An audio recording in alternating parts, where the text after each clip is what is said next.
Hi again, everyone, and welcome to another episode of RV Business Capitol Talk, sponsored by Eric Sell. I'm Rick Kessler. With me, Sherman Goldenberg. We're from RV Business, and joining the two of us this morning is Craig Kirby, President and CEO of RV Industry Association. Craig, thank you very much for your time today. Oh, it's great to be here and talk with you guys once again. So let's talk about last week. There's something going on called RVs Move America. What's that all about? It was a phenomenal event. We had manufacturers, suppliers, dealers, campground operators, all coming to help elevate the industry. We almost had record numbers. We were close to record numbers, over about 225 attendees for RVs Move America Week, 19 meetings, committee meetings, an incredible number. And then, everybody who volunteers their time to participate on those committees are so critical because those committees help provide guidance to our board on the strategic direction of the association. And so they really are helping to move the industry forward. So we're very thankful for their participation. Sure. If you had to put a headline, if you were writing this story about the week, RVs Move America Week, what would be your headline, Craig? Industry comes together to move the industry forward. I mean, from recognizing the leaders within the industry during our awards, to the committee meetings, to the board meeting, to, of course, Advocacy Day, which is the centerpiece of the event, that it was great to network with everybody in the industry, talk about the critical issues, and see how we can elevate the industry together. Putting that, pardon me, Rick, but putting that so-called pandemic era behind us to an extent? I think so. I think we even did it after last year when we got together as a group. I think people are looking forward, and we've got so much to look forward to. I mean, one of the things that came out of the pandemic, obviously, is the average age last year of new buyers was 32 years old. Yeah. We're more diverse buyers than we've ever had before. So there's a lot to look forward to for the direction of the industry about moving forward. One of the things that also took place last week was you guys handed out several awards, and I'm going to use my notes because there was, like I said, several awards. Debbie Brunoforte, Little Dealer, Little Prices, and Campers Inn, the RV Industry Unity Award. Mike Becker from Forest River, he was given the Distinguished Achievement in RV Standards. Phil Ingracia, RVDA President, National Education Service Award. Pete was given the Distinguished Service to the RV Industry Award. Dick Drummond-Prey, soon to retire from Skyline Champion, he won a special award. And then last but not least is MARVAC, Michigan Association of RVs and Campgrounds, the National Scholastic Award. I don't know who supplies you with all of your plaques, but you're keeping them in business. That's right. Well, I mean, all those individuals are so well deserving in how they've donated their time to the industry, that they've been so effective. Many of those individuals have been around for decades, contributing their time on behalf of the industry. So it just says a lot about them, the people. Pete, of course, has been around forever and been a huge supporter of the organization, and having so many members of his team participate in our committees and our board. So we're thankful for that support. They're just all really good people too. I mean, it's just fun to be around. So well-deserving and happy for all of them. We should point out that one of Pete's people, Kevin McCart, is your current chair of the board.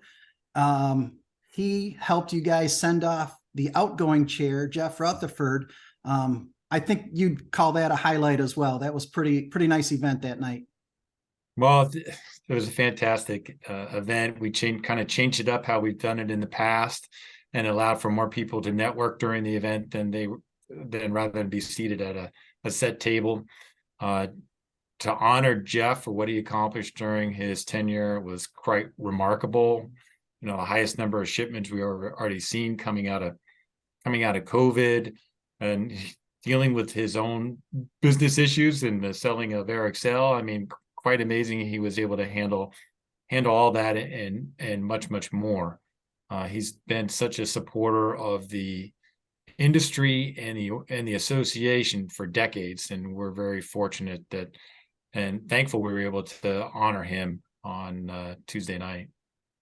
You know, one thing to point out, I was going to ask you about Advocacy Day, but just today, the news is that there's legislation introduced to fix the tax issue for RV dealers. So I guess Advocacy Day, just in that regard alone, was a success. Oh, it was a tremendous success. I think we had close to 140 people out on the Hill that day. Wow. From all different segments. Had approximately 110 to 115 meetings, so a ton of meetings. And then you finish, that doesn't count. We also had regulatory meetings where we met with NHTSA and USTR. That we had RVs on the Hill, so many people got to see units on the Hill. And I think people really enjoyed out there advocating for the industry with up on the Hill. There's just and then to finish it off, where you had Senator Braun, Senator Young, Senator King, and Congressman Yakum join us at the RV caucus reception. I mean, doesn't get much better than that. I mean, it was a fantastic event.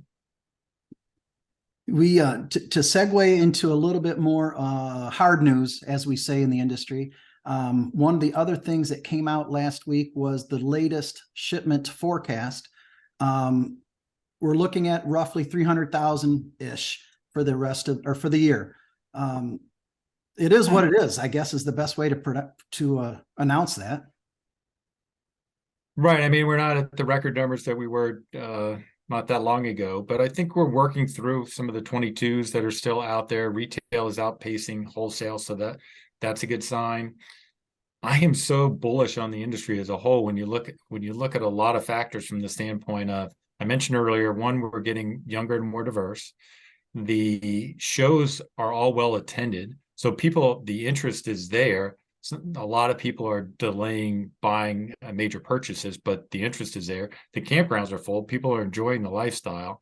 So all the factors are set for our continued growth. We just need some of these economic conditions that are kind of impeding progress, such as the interest rates and the inflation, to kind of ameliorate some. And then I think we'll see us take off again.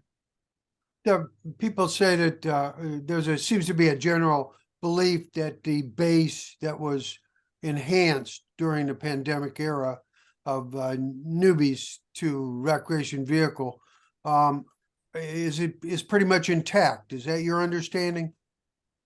I think for the most part, I think it's an individual thing that some people want to go to Europe, and so they're going to go to Europe, and some people, that doesn't mean they're not going to continue to RV too. So I think that it's up to us, frankly, to keep them in the lifestyle. We need to make sure that they have a great experience with their unit. They can get their unit serviced, that the campgrounds are modernized and addressing the kind of services that they want to see, like Wi-Fi. So I think it's up to the industry to take care of that customer. And I think if we do that, then we're going to keep them in the lifestyle. Very good. Sherman, anything else?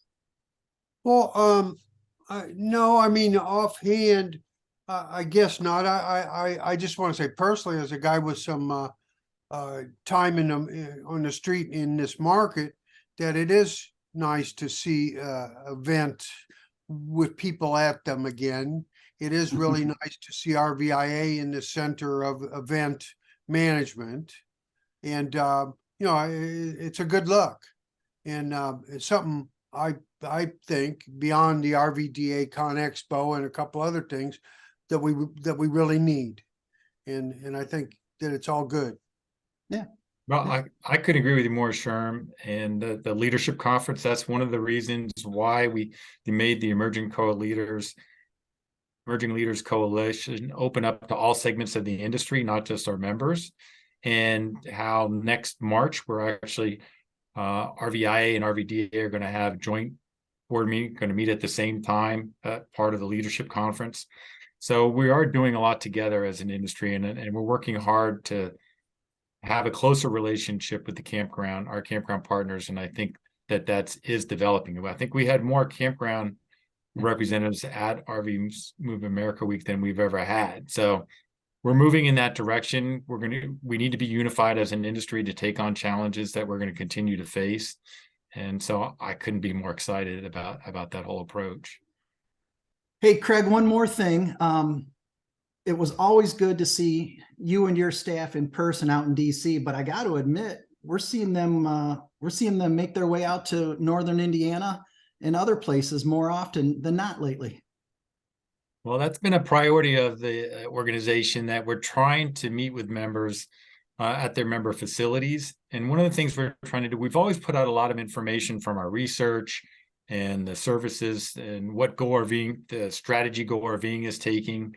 And that information was put in newsletters and emails, but we decided to take a different approach and actually take the show on the road to individual member companies and talk about how you can take advantage of these resources and kind of partner with what you're doing in the marketing field with using some of the GoRVing material or some of our PR work. And so we've had meetings with a number of different members on that front. And so we're going to continue that route. And it gives them, the members, the opportunity to bring their whole team together and ask direct questions about how they could use that information to help promote the lifestyle. And with that, I think we need to thank you for your time again. Thank Eric Self for their sponsorship again. Craig, always a pleasure. Yep, always enjoy talking to you. Please contact me anytime. Thank you, man. We do appreciate it.